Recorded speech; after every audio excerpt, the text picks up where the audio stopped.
Ahojte lidi, já jsem tady je Didi. Dneska hraju Bloodborne po druhé, nebo asi poprvé, po druhé, já nevím, myslím, že jsem to jednou hrál, už jsem to moc nepamatuju, a jistě, že to už někdo jde na mě. Jo, dej mi chvilku, jo. Ty krás. Ne.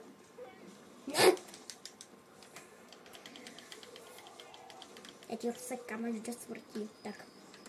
Tak jak jsem říkal, já jsem to dlouho nehrál. Myslím, že jsem to hrál jako v roce 2020.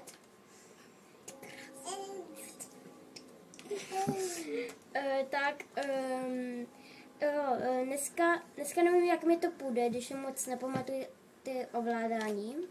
To moc nepamatuju. A nemyslím, jak to půjde pro mě, tak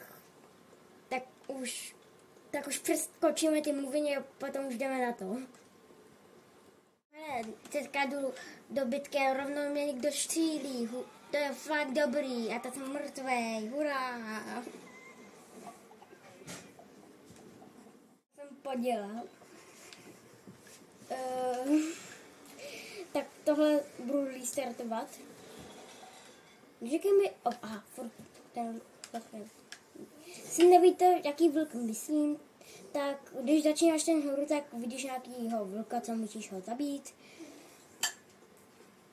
No já musím jít zase dokola a dokola. Jestli zase můžu. Hlavně já nemůžu zase. Ty krás, neřík ty krás, no já jistě. To jsem věděl, že přijde zase. Ty krás. Jo, dobrý. Tu máš.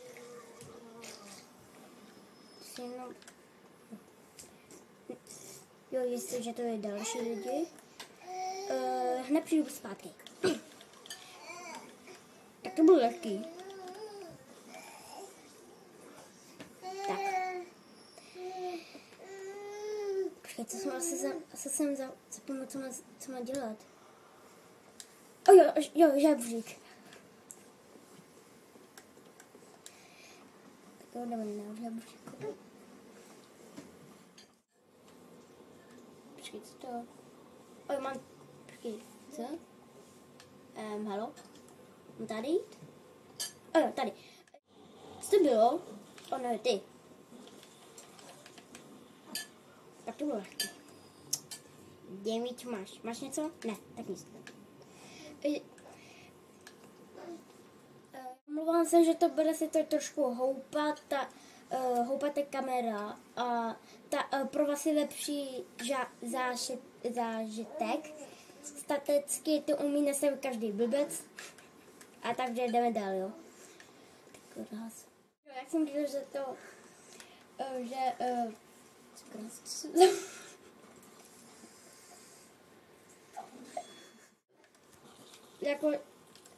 už jako jdeme dál.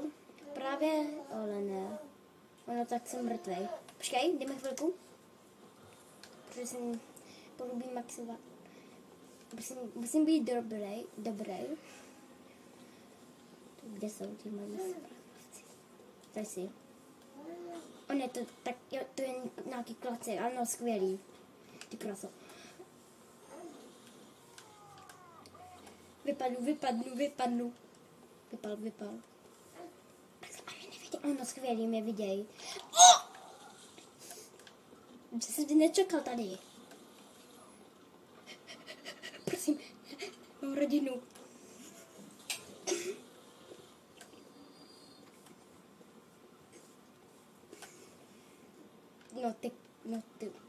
To je... Jo, hezký. Si to nedostanu. A nemá ani pistol, náboj, neskvělý. Ahoj, pane. Odnosný.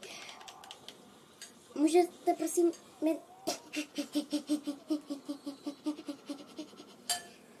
Jak běhám? Ty krás. Jak mě nevidí. Jsem nezvedelný. On prostě nevidí, asi je slepej. On je slepej prostě. Už mě vidíš? Jo, díky. Tak. Ok, už mě necháš. krása, kam to? Co to děláš, jeden? Epický zážitek, to bylo super, budu si muset ukončit, tak nazdar. Uvidíme se zase příště.